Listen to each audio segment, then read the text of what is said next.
Sport makes its way onto the front pages again on Friday after a controversial penalty decision led to a 1-0 defeat for Northern Ireland in the first leg of their World Cup qualifying bid.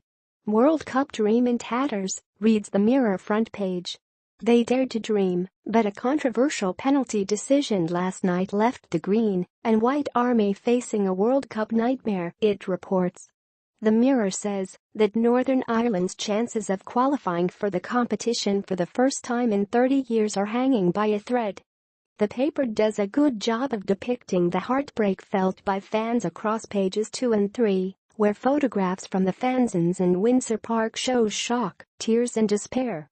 It quotes Carl Frampton, who tweeted on Thursday night, to say the referee had made things a lot more difficult for the GAWA, but we can still do it. Twitter post by @Frampton, a disgraceful decision by a very poor referee has made things a lot more difficult for us in Basel. But we can still do it. Number dream bigger number GAWA image copyright @Frampton. Report. Michael O'Neill's men have a Swiss mountain to climb is the Belfast Telegraph's headline. The road to Russia isn't done yet. However, it has suddenly got a lot harder. A home loss to Switzerland means it is now win or bust in Basel on Sunday for our World Cup dreams. Northern Ireland players image copyright BA. Also as part of the Belfast Telegraph's coverage of Thursday night's match is the news that fans staged a mass parade before the game, despite police warnings. According to the paper, police warned Northern Ireland fans not to participate in an illegal procession before last night's World Cup game after it emerged that hundreds of fans planned to walk to Windsor Park after being urged to do so by one fan Facebook page. Setting off flares. Fans had begun to gather at the junction of Tates Avenue in South Belfast by 5:30 p.m, chanting and waving flags, setting off flares, and beating a drum as the build-up to the match got underway. The sheer number of fans who turned up could not be restrained, surging in an excited green and white tide towards the Windsor Park venue, leaving a carpet of litter behind them. The newsletter also features the controversial defeat on its front page, calling the referee's decision dodgy. Double murder accused. It says fans were left fuming after Thursday night's match.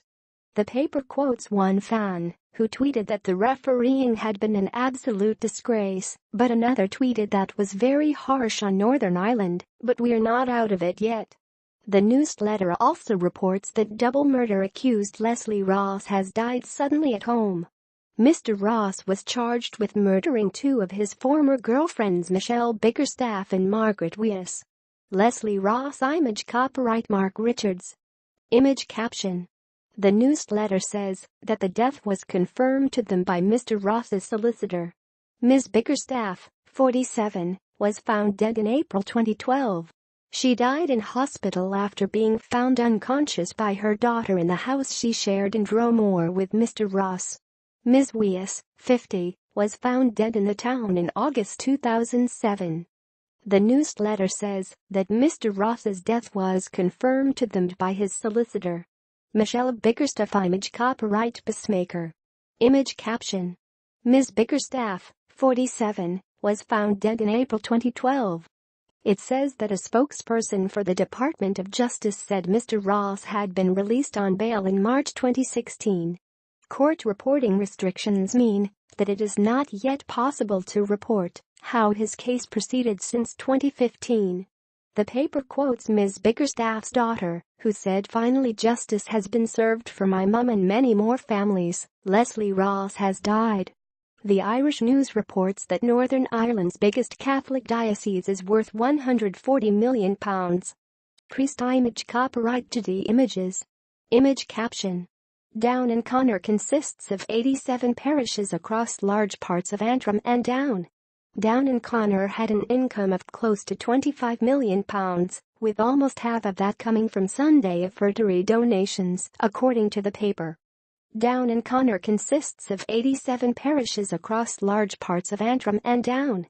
A spokesperson said the accounts reflected the dedicated efforts of priests, religious, and faithful, and praised the work of so many professionals and volunteers throughout the diocese. One of the top salaries in the diocese was also revealed, with one employee making between £110,000 and £119,000.